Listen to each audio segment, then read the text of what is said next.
tal? ¿Cómo le va? Aquí estamos en este jueves, llegando casi al fin de semana.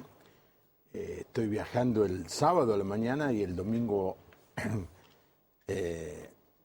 domingo a la noche, a las 7 de la tarde, voy a estar participando de una reunión allí en Trelew, en la capilla Tabernáculo, Belgrano al 300. Seguramente mucha gente conoce ese lugar, creo que es 341. Y va a ser un privilegio. Los galeses están cumpliendo este año 150 años de que llegaron a la Argentina. Y si hay una persona que uno puede mencionar como que hizo un gran aporte al mundo, tenemos que hablar de una niña de 15 años que se llamó Mary Jones.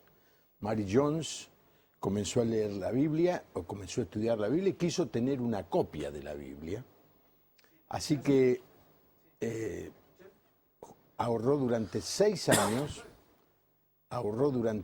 años para poder juntar el dinero suficiente para comprar una Biblia.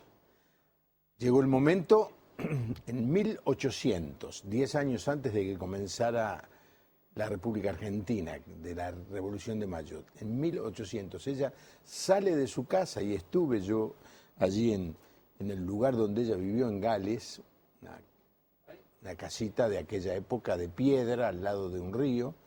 Salió caminando y caminó unas 10 horas posiblemente hasta la ciudad de Bala, y allí fue a la casa de un pastor, Thomas Charles, golpeó la puerta, sale, dice: acá tengo el dinero para comprar la Biblia. Y el pastor le dice: sí, pero yo no tengo Biblias.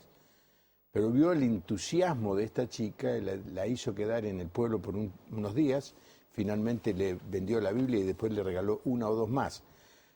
Pero ese hecho produjo que este pastor Thomas Charles se juntara con sus amigos, con otras personas, y fundara la Sociedad Bíblica Británica y Extranjera. Y ese es el comienzo del trabajo de las sociedades bíblicas en todo el mundo. Así que cuando uno va a Gales, demuestran por supuesto las fotos de Lady Di, alguna otra cosa más, pero se habla en casi todos lados del impacto mundial que produjo una niña de 15 años apasionada por conocer más de la palabra de Dios. Así que yo voy a estar este fin de semana allí participando, no yo solamente de espectador, en un concierto de coros, y sí voy a tener el privilegio de dar el mensaje en esta capilla de Tabernáculo, allí en Trelew, el domingo a las 19 horas. Mi invitado en esta noche es Pablo Marsili, ha estado con nosotros en otras oportunidades y es presidente de la Secretaría Legal y Técnica de la Confederación Evangélica Bautista. Vaya qué título que tiene. Por supuesto es abogado y también pastor. ¿Qué tal, Pablo? Bienvenido al programa. Hola, buenas noches, Juan Pablo. Un gusto estar con vos en esta noche y saludar a toda la audiencia. Tenemos un tema pero tremendamente interesante delante nuestro, que tiene que ver con la nueva ley del Código Civil, ¿es así? Exactamente. Ya a partir del 1 de agosto del corriente año está rigiendo la vida civil y comercial de todos los argentinos el nuevo código, que tiene cambios importantes, ¿no? Sí. Quizá para ponerlo en contexto y para que la gente lo grafique de manera correcta, el Código de Vélez Sarsfield, así se conocía, fue modificado por esta ley después de 146 años de vigencia. Sí. Se reemplazaron poco más de 4.000 artículos por 2.671 artículos, más el Código Comercial, con lo cual hay una importante reducción y un ayornamiento de todo lo que es la legislación civil y comercial de nuestro país. Vamos a charlar de esto. Especialmente me gustaría que, si usted es miembro de una comunidad cristiana, de una iglesia o de cualquier otra entidad religiosa, llame al pastor y diga: mire, pastor, esto me parece que es importante que lo escuche. Porque no solamente vamos a hablar sobre cómo influencia esto en el movimiento, en el funcionamiento de las iglesias, cosa que ya hemos hablado con la gente de Calir. Vino Raúl Chialaba y otra persona más, y hablamos de cómo impactaba esto en el funcionamiento legal de las iglesias. Si seguimos siendo un ente abstracto, si no figuramos en la ley, o si figuramos ahora, una iglesia puede tener su entidad de figura jurídica siendo iglesia, cosa que antes no podía ser. Pero eso ya lo hemos conversado. Pero resulta que ahora, al leerlo, empiezan a aparecer cosas muy interesantes de conocer. Por ejemplo, el tema de qué pasa si en la iglesia vive un casero, una familia que cuida el lugar. ¿Es responsable ahora la iglesia? ¿Qué pasa con orar por los enfermos? ¿Se puede considerar esto ejercicio ilegal de la medicina? ¿Qué pasa con el maltrato, con la violencia familiar, con el secreto de confesión, con la ley de muerte digna? Es decir, hay una serie de temas tremendamente relevantes y actuales que vamos a considerar. Bueno, vamos a pedirle a Pablo que nos ayude. Yo de esto, la verdad que al mirar la lista solo me asusta un poco, porque uno se tiene que acomodar a una nueva manera, a un nuevo código, y los jueces van a legislar a partir de ahora por este nuevo código que lamentablemente se votó sin la presencia de la oposición. Es una ley que tiene sus cosas buenas y muchas cosas malas. Vamos a empezar con el principio general del derecho civil. ¿Qué es un código civil? Un código es un conjunto de normas o articulados que temáticamente regulan y legislan sobre la convivencia civil de todos los nacionales de un país determinado.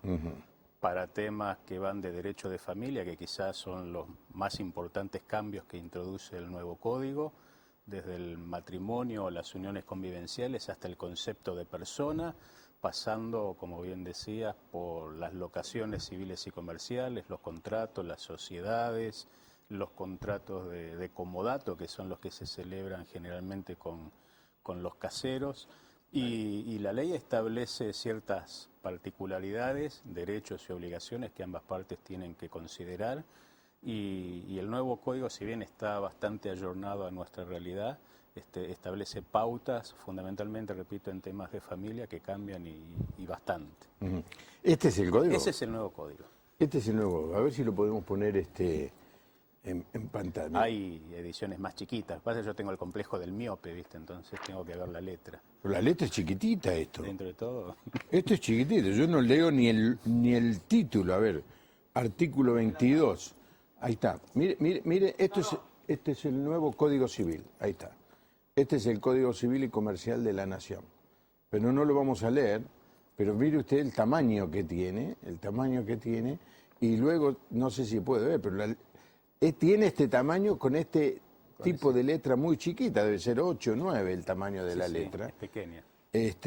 Así que, qué trabajo para los abogados que tienen que estudiar esto, ¿no? ¿Ya te lo leíste? La pregunta es si lo aprendiste de memoria ya. No, nunca aprendí nada de memoria. El derecho en gran parte es mucho sentido común y razonamiento, ¿no? Sí, claro. Bueno, empezamos con algunos temas. Dale. Por ejemplo, las iglesias funcionan y siempre han funcionado en base a la confianza. ¿Qué pasa si de golpe alguien se tropieza en la vereda de la iglesia? ¿O qué pasa si alguien que está participando de una reunión dentro de una iglesia tiene un problema de salud? Lo recomendable es que cada iglesia tenga su seguro de responsabilidad civil, más allá de sus seguros de incendio, tenga un sistema de emergencias médicas al día, Y tenemos que partir del hecho de que el pastor, como responsable máximo o autoridad de la iglesia, también es responsable por todo lo que pasa dentro, no solamente del aspecto espiritual, sino de todos los aspectos legales que conlleva la responsabilidad dentro del ámbito del edificio del templo, como solemos decir nosotros. Si una persona se descompone y tiene algún problema físico, si no tengo un sistema o un servicio de salud, si no llamo a emergencias médicas y viene rápido, si no tengo un botiquín de primeros auxilios, voy a estar complicado porque en realidad, como todo lugar público que recibe personas que están por fuera de la congregación, tiene que tener y cumplir con ciertas normativas legales, ¿no? ¿Y dónde se puede leer de eso? Porque yo creo que la mayoría de las iglesias de esto no sabe nada, ¿no? La Convención Bautista del Área Legal preparó un manualcito que tiene que ver básicamente con aquellas cosas que los pastores en el diario convivir de la consejería pastoral y del funcionamiento de la iglesia sufre a diario. Y están todos estos temas que vos nombraste al principio y al final de cada capítulo hay un resumen de puntos a tener en cuenta y de consideraciones a tener en cuenta y que la iglesia y el pastor fundamentalmente tendría que tener en cuenta, que es de libre acceso. Uno ingresa a la página de la Confederación Bautista, www.confeba.org.ar, y de allí lo descarga gratuitamente. ¿Tú lo habías dictado, perdona Pablo, habías dictado eso? No. A ver, si la gente, los que están ahí en la, en la máquina, en el Zócalo, sí, la máquina de escribir. Es www.confeba.org.ar. Confederación, de ahí Confeba Bautista. .org.ar. Y de ahí lo descarga gratuitamente. Está el link directo. Y hay dos trabajos. Uno que es del ABC administrativo, que son para temas contables y administrativos, y otro que tiene que ver con estos aspectos legales. Todo edificio, todo templo debería tener no solamente matafuego, rampas antideslizables en las escaleras, señalizaciones de salida de emergencia, según las dimensiones y las normas municipales de que hacen a la habilitación, sistema inífugo, pero esto es lo que básicamente todo lugar público debería tener, ¿no? Ahora vos dijiste de tener un servicio de emergencias médicas, pero eso es para las grandes ciudades. Por ejemplo, yo estoy pensando en comunidades, iglesias, en pueblos que no existen esos comunidades más pequeñas. Sí. Ahí quizá tienen la suerte de que uno se sube al auto y a 10 cuadras tiene el hospital, ¿no? Pero en las grandes urbes, o a veces más saludado, uno piensa en, no sé, en pueblos de la Patagonia, ¿no?, que hay que hacer kilómetros y kilómetros, pero obviamente hay circunstancias que no hacen posible que esto sea así. Ahora, pero uno debería tratar de tenerlo. Es más, si los sugieres de la congregación como sugerencia pueden hacer algún curso rápido de RCP y de emergencia, no estaría tampoco de más, ¿no? A ver, le digo a la gente, falta .org.ar. .org.ar. Sí, para que quede claro, sí. Bueno, ya esta corrección hace que si alguien lo escribió, lo único que tiene que hacer es poner .ar de Argentina, ¿no? Bueno, suponete que hay una congregación, hay una reunión, una persona se descompone, o peor, vamos a decir así, va caminando, se tropieza, se cae, se lastima, y bueno, no hay seguro. Muy pocas iglesias tienen seguro, porque ¿cómo puede ser un seguro? ¿Por cuántas personas? ¿Hay seguros en donde se asegure gente sin nombre y apellido? Son los llamados seguros de responsabilidad civil, y hay también seguros específicos para iglesias. Uno tiene que dimensionar cantidad de personas como para tener una prima razonable, y cubre todo lo que suceda en cuanto a accidentes dentro del ámbito delimitado por las paredes del templo y todo el espacio físico que ocupe la iglesia. ¿Incluye la vereda? Incluye la vereda. No incluye A ver, Y si no lo no tiene incluye el seguro, la iglesia es responsable, ¿no?, por lo que sucede en su vereda. Como todo frentista, Es si responsable. en la puerta de mi casa se tropieza una persona y se lastima, más allá de que después uno verá si era responsabilidad de la rama del árbol que levantó la baldosa, pero a priori es el propietario, el frentista, el que es encargado de su vereda. De su vereda. Ahora, no hay nada de eso. La persona se lastima, bueno, termina en un hospital. Y la iglesia se tiene que hacer cargo de los costos. No se hace cargo. Y es pasible de una demanda civil por daños. Una demanda civil. Por daños y perjuicios eventualmente, y el reclamo patrimonial que haya costado desde el tratamiento médico hasta los inconvenientes causados a la persona. Sí, bueno, no quiero abundar en esto para que no...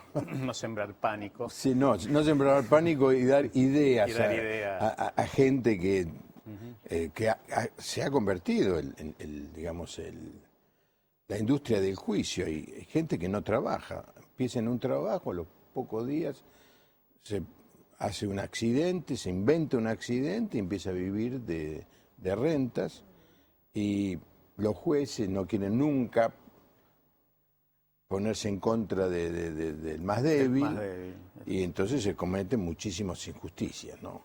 O sea que, digamos, como para resumir este punto, hay que tener seguro de responsabilidad civil, Sistema de emergencia médica. un sistema de emergencias médicas. Que uno pueda llamar por teléfono y venga la ambulancia Sí, rápidamente. sí. Eso en las grandes ciudades es posible, en las pequeñas En las no. pequeñas es más complicado. Y tratar de tener la señalización mínima y básica desde un matafuego hasta salidas de emergencia señalizada, antideslizables en las escaleras, más que nada cuando tienen tránsito frecuente, barandas en condiciones Sí. y hace a la responsabilidad. Es como a veces nosotros perdemos de vista que generalmente la mayor cantidad de accidentes son domésticos, ¿no? Traspolando esa idea o ese concepto, hay varios accidentes en las iglesias que se podrían evitar simplemente por poner un antideslizable en la escalera. Sí. Bueno, algunas iglesias, como la iglesia de la Puerta Abierta, de la que soy pastor, todo esto lo tiene ya cubierto porque durante la semana funciona una escuela primaria y una escuela secundaria. Entonces, permanentemente estamos siendo observados y permanentemente estamos haciendo correcciones. Vienen, te hacen un acta, ese enchufe está en una altura inconveniente, ese escalón no tiene...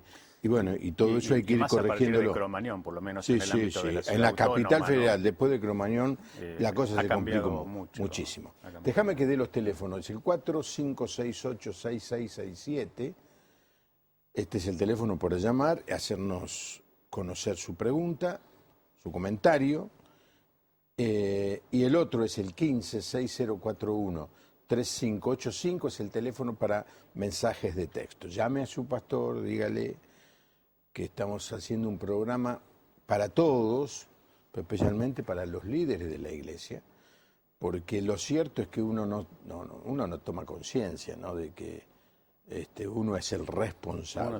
Uno es el responsable. Yo ya esa conciencia la tomé, no me vuelvo loco, pero sé que tengo sobre mí una tremenda responsabilidad institucional. Y se replica en todos los frentes, ¿eh? Es el colectivero que maneja el colectivo, el docente en el colegio, el médico en el consultorio, el pastor en la iglesia. Exacto. Bueno, ahora, las iglesias durante el periodo anterior, digamos, hasta el 1 de agosto de este año, manejaban su administración contable de una manera privada. ¿Esto ha cambiado?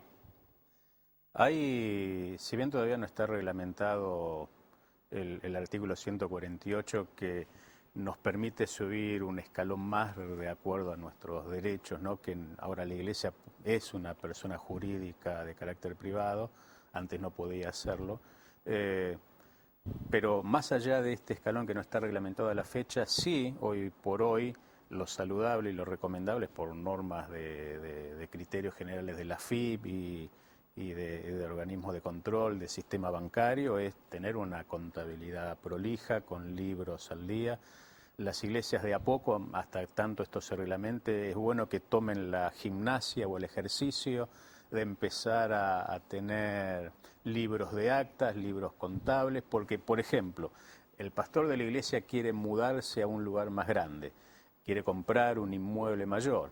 Lo primero que va a tener que hacer, más allá del trámite inmobiliario, es el COTI, que es el certificado donde él justifica sus ingresos. Entonces, él va a tener que justificar de dónde sacó los ingresos de la congregación para poder hacer... Pero los ingresos de la congregación, entonces, en la gran con mayoría... el cuadernito Gloria... Sí, con el cuadernito Gloria. Es complicado. Sí, ahora, la mayoría de las iglesias recibe ofrendas anónimas.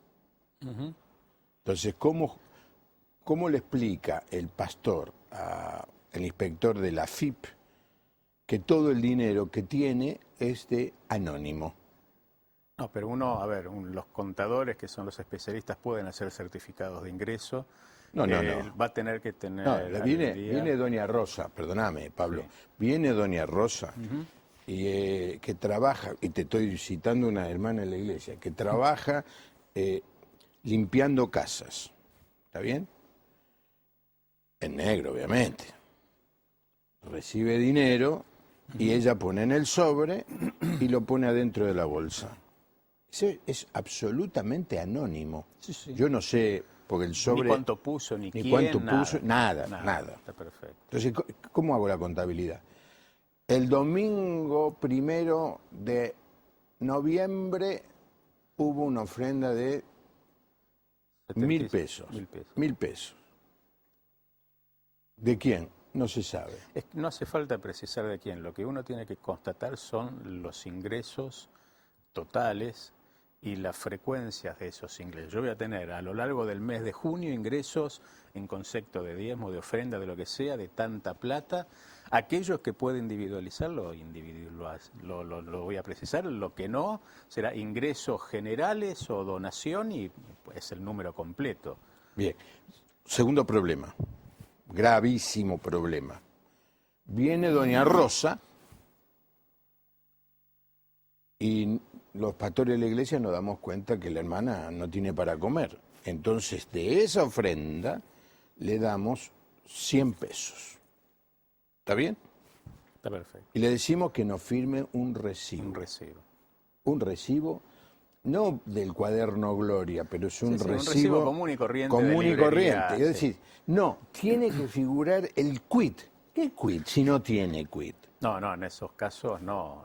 Simplemente tendré una salida, ayuda social, 100 pesos y quedará registrado en la contabilidad. Bueno, cualquier inspector de AFIP mira eso y dice, esto puede ser que entró 1.000 o 100.000. Puede ser que salió 100 o 100.000 o 500.000.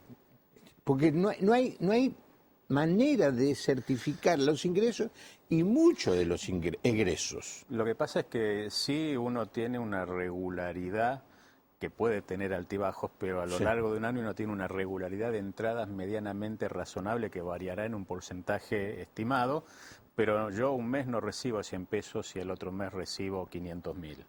Tengo una trazabilidad de ingresos razonables. Falta que se reglamente, vamos a ver, y obviamente intervendrá la Dirección de Cultos No Católicos, supongo, pero hay una posibilidad de trazar ingresos generales y la realidad es que no tenemos picos que sean injustificados. El tema es saberlo contabilizar y tener haciendo, si yo tengo 150 miembros, tengo que tener mi registro de miembros. Y no, perdóname, Pablo. Ya no sé, sí, bueno. Vamos a pensar, hay iglesias donde concurren miles de 5.000, 10.000, 15.000 personas. No, eso es imposible. Ahí ya con esos valores... Entonces, si es imposible para las grandes, ¿por qué las chicas se van a atar a una reglamentación que las grandes no cumplen? Es que las grandes también van a tener que empezar a cumplir. De hecho, las iglesias grandes tienen que tener certificaciones contables. De hecho, si tienen que hacer una operación bancaria, según los ingresos que tengan, hasta tienen que estar inscritos en registros de controles de la UFI y un montón de justificación de ingresos patrimoniales y tienen que sí o sí llevar Sí. libros y registrarlos. A ver, yo estoy tratando de provocarle molestia a mi invitado. Usted sabe No, que está mi perfecto. trabajo es perturbar a mis invitados con preguntas difíciles. Eh, en el caso, voy a poner el caso de la Iglesia de la Puerta Abierta, todo esto lo tenemos ya solucionado porque somos una fundación.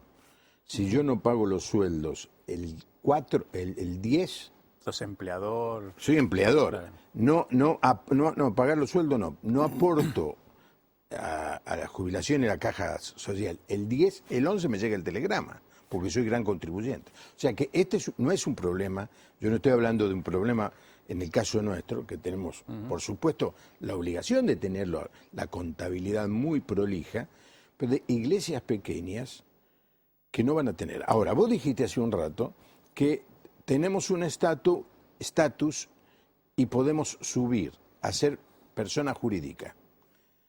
Nos quedamos como somos ahora, y estoy pensando en las iglesias del interior, en comunidades de 50, 100 personas, que alquilan un lugar o alguien les presta un lugar para reunirse. Y allí están los hermanos tratando de ir adelante, que son la gran mayoría de las iglesias. Si siguen como están ahora, y gracias a Dios, este país desde siempre ha habido libertad. Se siguen, no hay ningún problema. Esto no lo van a tener que hacer. Te estoy preguntando, te estoy provocando. Si se quieren ser personas jurídicas para poderse poner el cartelito de pastor y tenemos nuestro número y qué sé yo, van a tener que entrar en esto.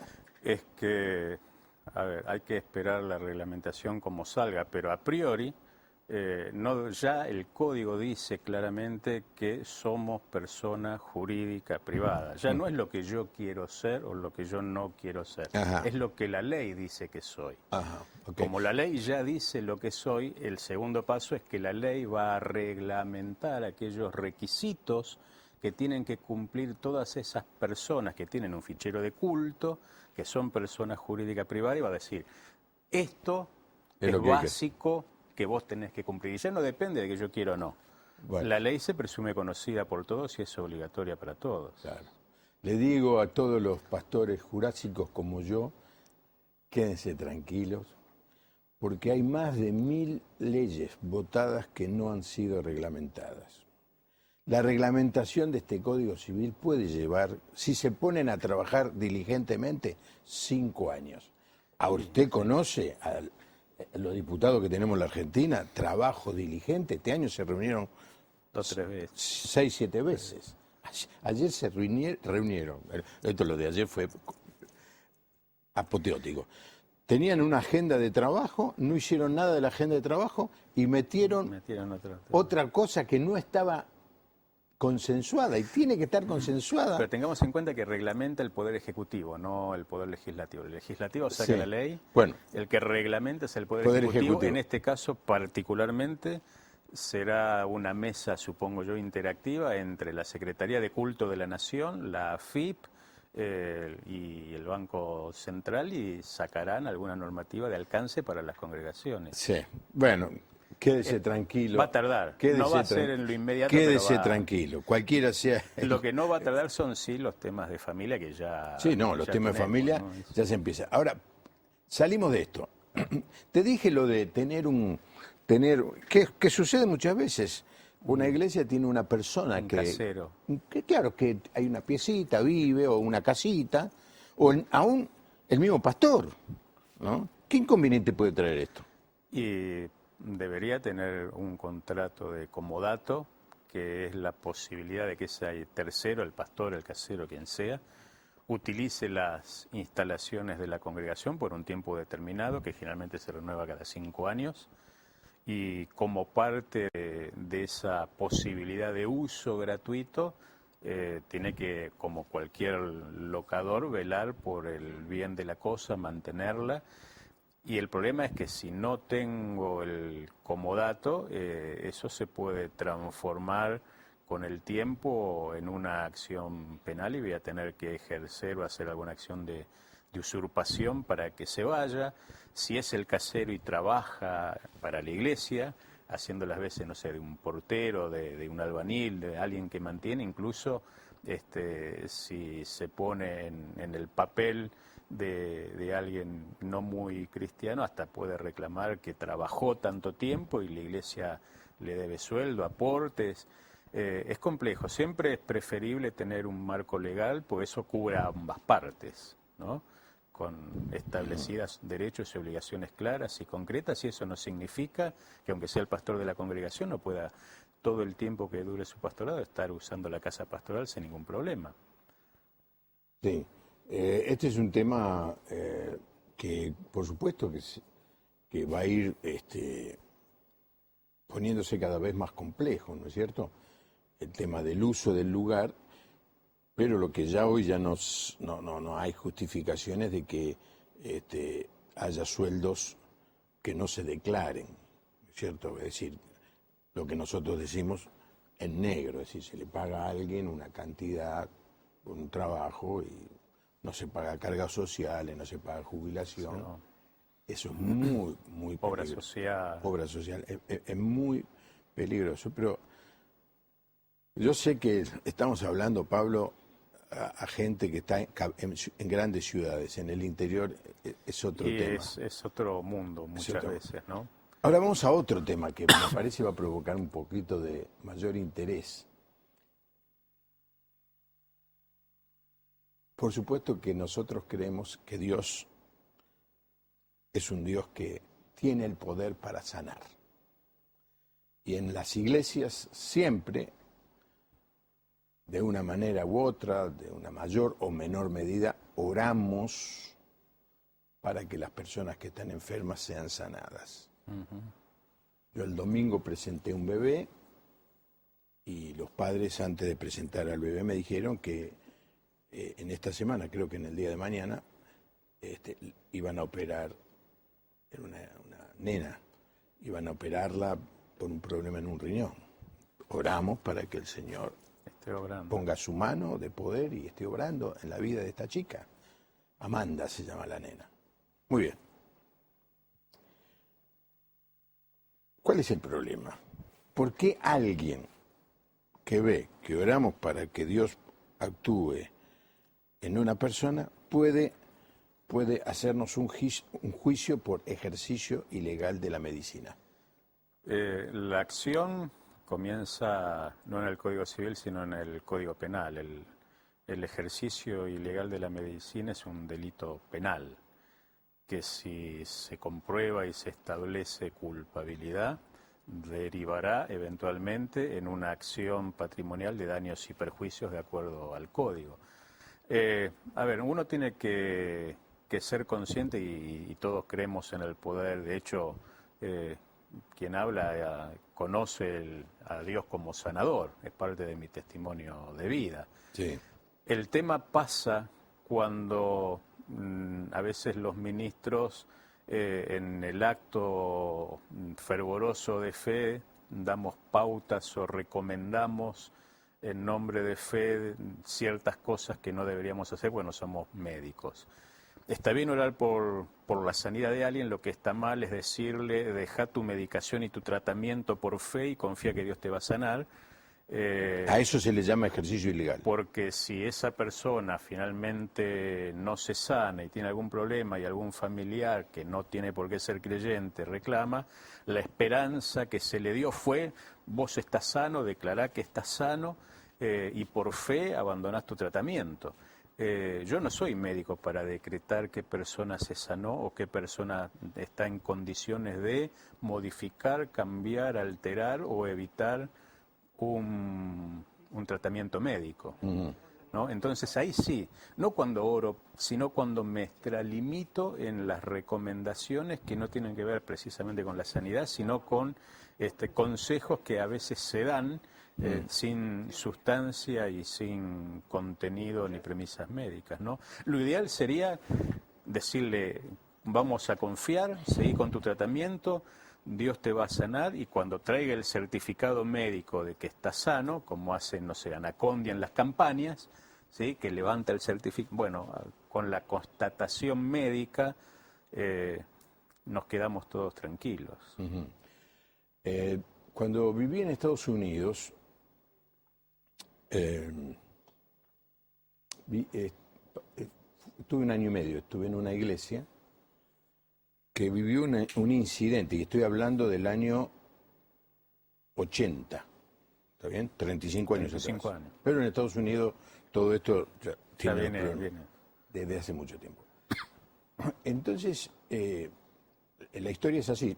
Me acuerdo que a mí me sorprendió un día, estando en Buenos Aires, comprar el diario La Razón de la tarde, Me acuerdo, sí. La Quinta. La Quinta. En alguna época también existía La La Sexta. Sexta.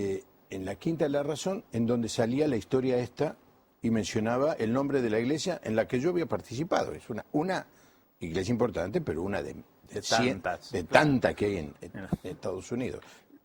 Lo que pasó es esto. Un muchacho depresivo viene a la iglesia. Lo aconsejan, él tenía un tratamiento psiquiátrico, le dieron trabajo, cortaba el césped, hacía ese tipo de maestranza, empieza a andar bien, se pone de novio con una chica, y la chica, bueno, en un momento dice no va más. El chico entra en un proceso de depresión. Recae, se suicida. Un golpe tremendo. Los familiares le hacen juicio a la iglesia diciéndole que ellos le habían recomendado dejar el tratamiento psiquiátrico. Cosa que no era cierto, pero costó unos 6, 7 años demostrar que no era cierto. Así que eso siempre me quedó. Cuando vengo y soy pastor de una iglesia, aparece una señora, casi verde. Bueno, termino de orar, la iglesia era chiquita en esa época, y me dice, quiero hablar con usted, pastor, sí. Y mira lo que me pasó, fui a una iglesia, les dije que tenía un cáncer de colon, que el médico me iba a operar. Ellos me dijeron que no, que iban a orar. Oraron y me decretaron sana. Cuando volví al médico, el médico me dijo, mire, ahora ya no la voy a operar, usted perdió la oportunidad, el cáncer ha continuado, ya no hay... Sigue avanzando. Siguió avanzando, no hay manera de salir. Entonces viene la mujer y me dice, ¿qué hago? ¿Qué hago? Yo no le puedo decir, hágale juicio. Pero bueno, vamos a confiar en Dios. ¿Te termino la historia? ¿Me dejás un minuto? Sí, por favor. Ahora ya me quedé con la incógnita. Se muere. Voy al velatorio a hablar. Y voy a hablar de la confianza que tenemos los cristianos de que cuando nos morimos vamos a la presencia de Dios. Y yo veía que me miraban con mala cara, raro. Un sector. Y luego me entero de que ellos no solamente le habían dicho que se había curado y no se había curado, sino que por el hecho de haber vuelto al médico, le habían dicho que falta de fe y la habían condenado, es decir, como que habías perdido la salvación. Entonces, hay mucha locura desatada alrededor de este tema. Si a usted le dicen que deje de tomar los medicamentos en una iglesia, yo le digo ahora, le pido por favor, deje de ir a esa iglesia. Si a usted le dicen que ya está sana, gloria a Dios, vaya y compruébelo ciertísimamente con el médico. En el médico, y si puede ser con 2 o 3 médicos. Eso es lo que hacía el Señor Jesús. Se curaba a alguien y ¿qué le decía? Vaya al sacerdote que certifique que está curado. Bueno, esto es más o menos así. Ahora, ¿ha habido algún caso en la Argentina? Hubo casos en la provincia de Santa Fe, hubo casos en el Chaco, en el conurbano bonaerense, y hasta de prisión.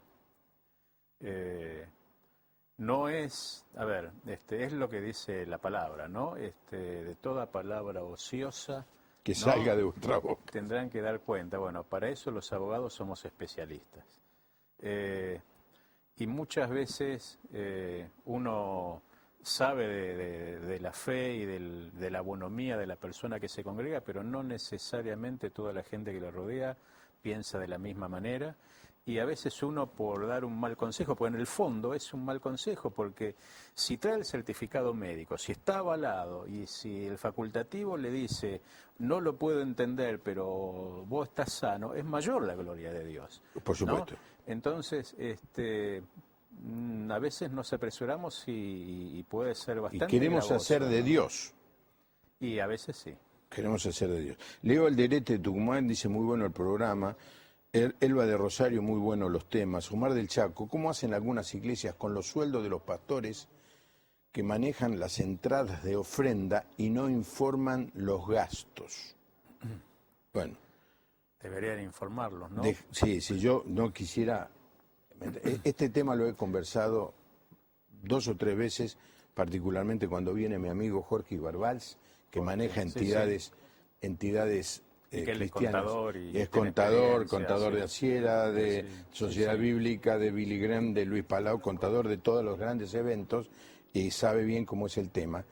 Una iglesia normal tiene un grupo de gente de 2 o de 3 que cuentan el dinero, informan las entradas y, por supuesto, un grupo de administración que hace los pagos y los gastos que quedan registrados, de tal manera que cualquier persona los pudiera leer. Y si uno agarra toda la documentación como hacemos en nuestro caso y cada 6 meses o cada 9 meses se lo da a un contador matriculado que certifique y que me dé el papelito que dice que la contabilidad está bien y que se corresponde, un auditor, que lo que está en la cuenta bancaria se corresponde con lo que está en caja y las salidas y los ingresos, nos quedamos todos tranquilos y lo pegás en la cartelera de la iglesia y todos vivimos más felices. Sí. Jorge de Córdoba dice, ¿debemos seguir la ley de Pablo a los Corintios o la nueva ley de ahora? Gracias. Bueno, tenemos la obligación de seguir las dos, pero no sé a qué se refiere con la ley de Pablo a los Corintios. No sé. A ver si nos puede aclarar, porque el tema la carta a los Corintios es una carta larga. Para terminar con esto, ¿cuál es el consejo o la palabra que ustedes han dado como profesionales en este tema de la sanidad? Que no nos apresuremos a emitir opiniones sobre la enfermedad, que nunca recomendemos abandonar, suspender o modificar tratamientos médicos, que reconozcamos que los pastores tenemos limitaciones y parte de nuestras limitaciones se terminan cuando le pedimos que consulte a un profesional y que por sobre todas las cosas, antes de dar un testimonio o de seguir poniendo en las personas una expectativa que a veces termina no cumpliéndose, sepamos que la salud quizá es uno de los bienes más preciados de toda persona y que cuando el pastor le dice algo, generalmente le cree y se entusiasma, se emociona y eso puede ser un quiebre también para la persona. Con el tema de la sanidad quisiera decir otra cosa más. No es cierto que nos enfermamos por problemas de pecado o problemas de que estamos o no tenemos fe o que Dios nos está castigando. No digo que en algún caso eso pueda ser, pero nos enfermamos porque vivimos en un mundo caído y nuestro cuerpo es parte de esta creación caída y están las enfermedades. Si alguien se enferma no significa que tiene menos fe, no necesariamente significa que tiene algún pecado, no necesariamente significa que Dios lo castigó, porque no es así. A veces uno escucha algunas atrocidades de gente que queriendo enfatizar su verdad niega lo que leemos en la palabra de Dios, que el apóstol Claro. Pablo pidió ser liberado De su 3 hijo. veces de una enfermedad, que a Tito le recomienda una dieta para su estómago. por su estómago, que dejó Pablo a sus colaboradores en el camino porque estaban enfermos. La enfermedad es parte de nuestra realidad. Cuando estemos en el cielo no va a haber más enfermedad, pero mientras estamos aquí, sí. Los ingenieros lo sintetizan con una frase, que el desgaste natural de los materiales, ¿no? Que también afecta al cuerpo. Sí, sí. Pero Y ¿qué es pasa? parte de la realidad de la vida. Claro, ¿qué pasa con esta nena que yo presenté el domingo?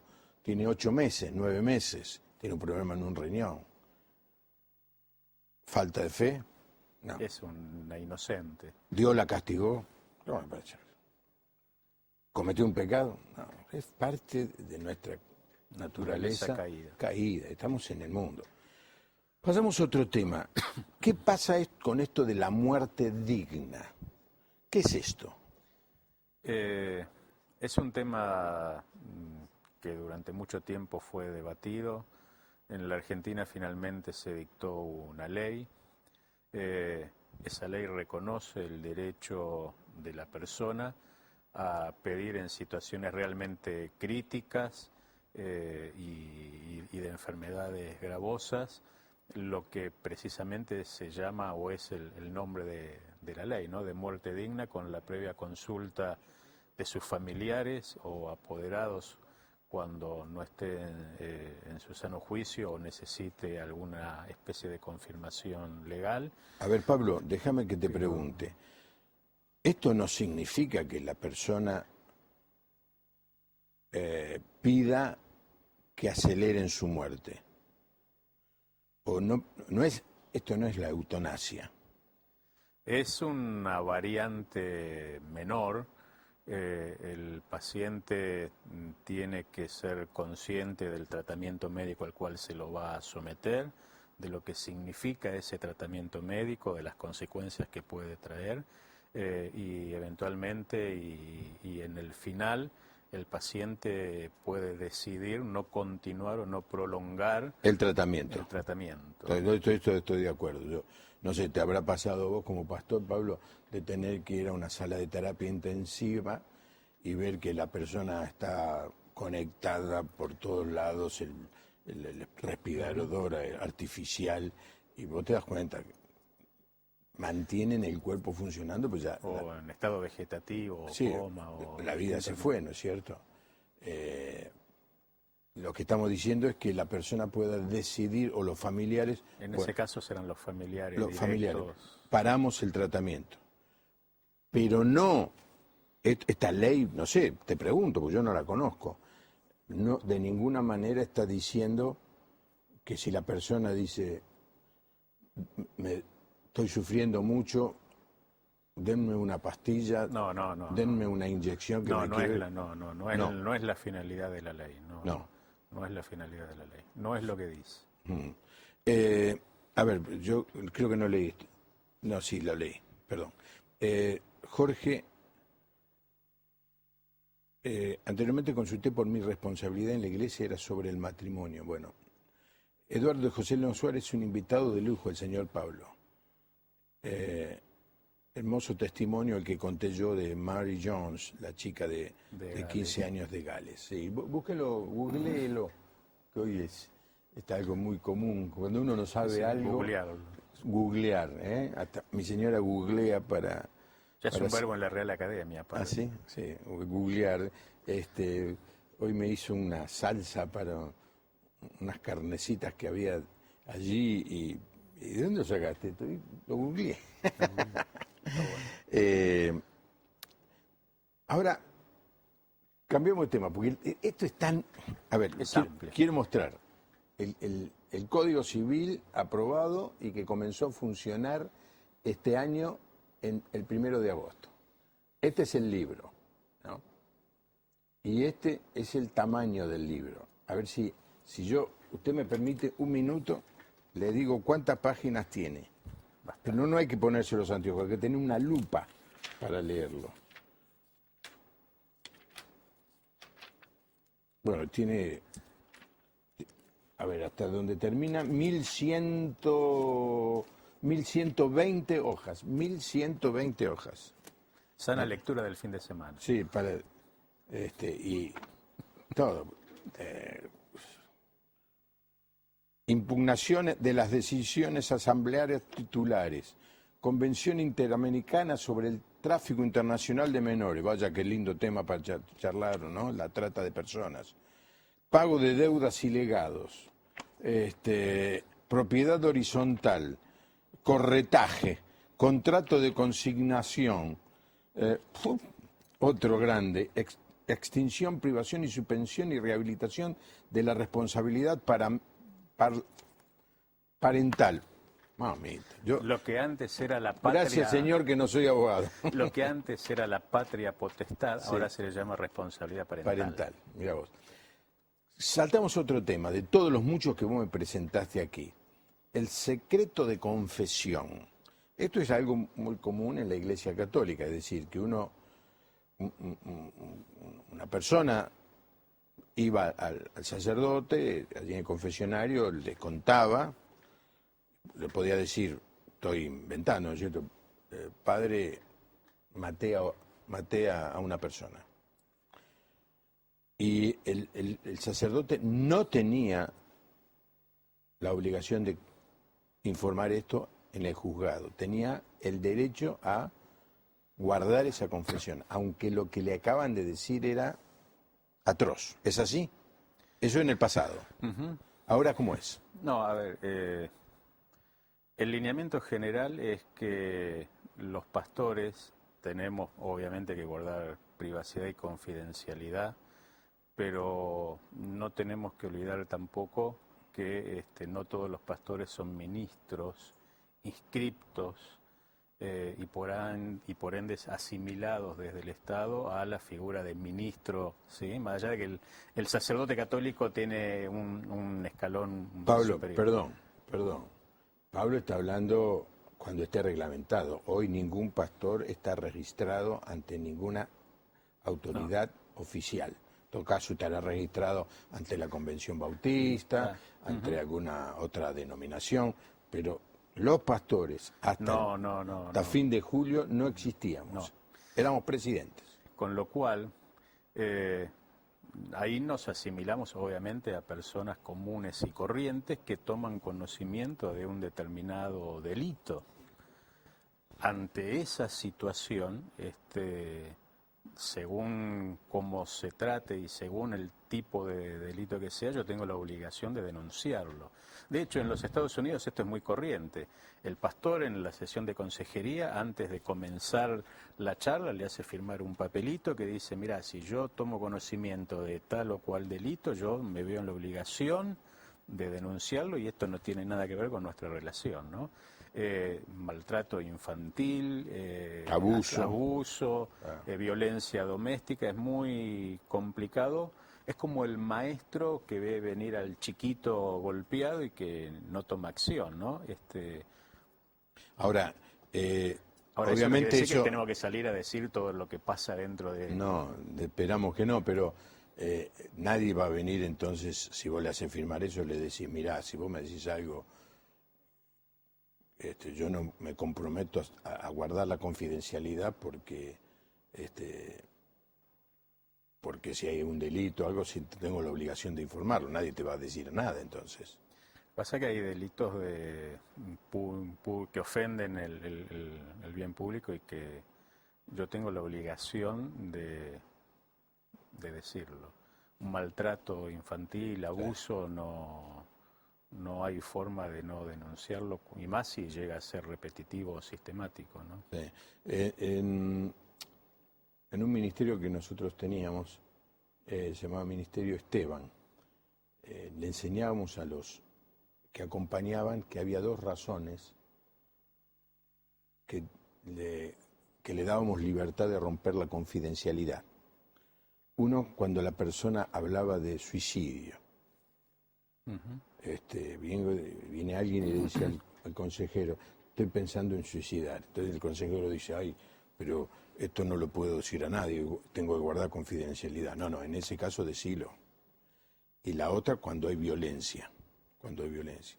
Porque la violencia puede ser, mi marido me pega, Maltrato, me maltrata, me castigó, hay que denunciarlo. ¿Por qué? Porque el próximo paso la mata.